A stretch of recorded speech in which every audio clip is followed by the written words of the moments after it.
So what are non-caloric ways we can actually increase dopamine, which will help us kind of mood regulation and stave off those cravings and urges? Well, we can increase dopamine when you look at the laboratory studies that show that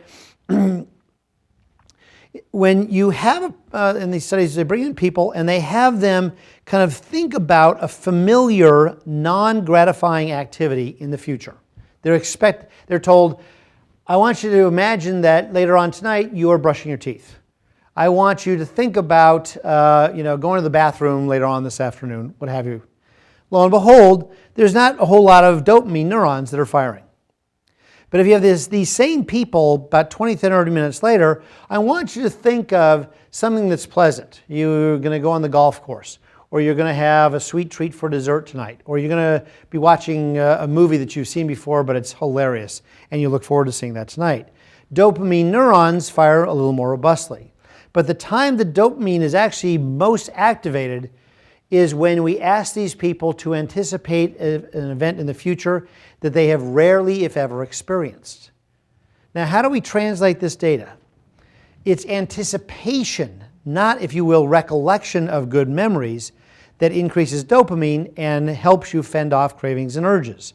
Lo and behold, you might say, okay, that grand vacation that you keep talking about, but that you keep putting off, how about what you do, literally, I would challenge you, somewhere in the next 2 or 3 days, dedicate just, let's say 10, 15 minutes, go online, look at your dream vacation, wherever that might be.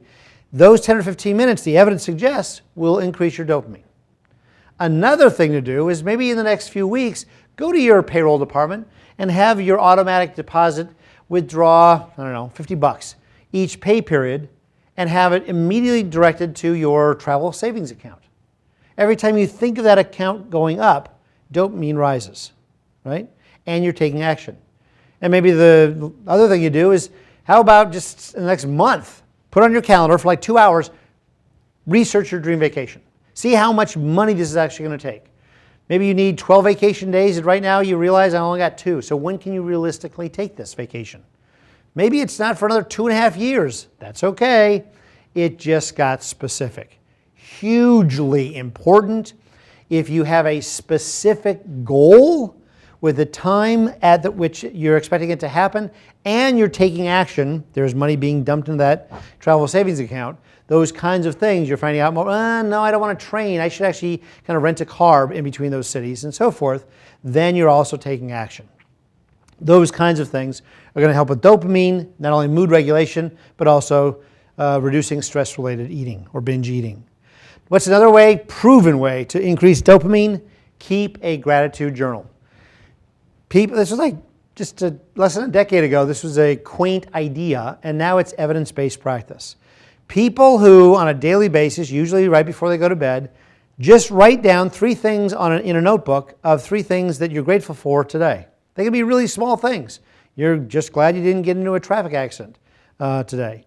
You found out good news, your niece or nephew got into the college of her choice, and she's worked her tail off. That's great to hear. Those kinds of things, and write them down on an enduring kind of notebook. Because the evidence shows not only when you do that does dopamine levels rise, affecting your attitude and mood, but also after a month, you can look and review those pages. Maybe today isn't going so well.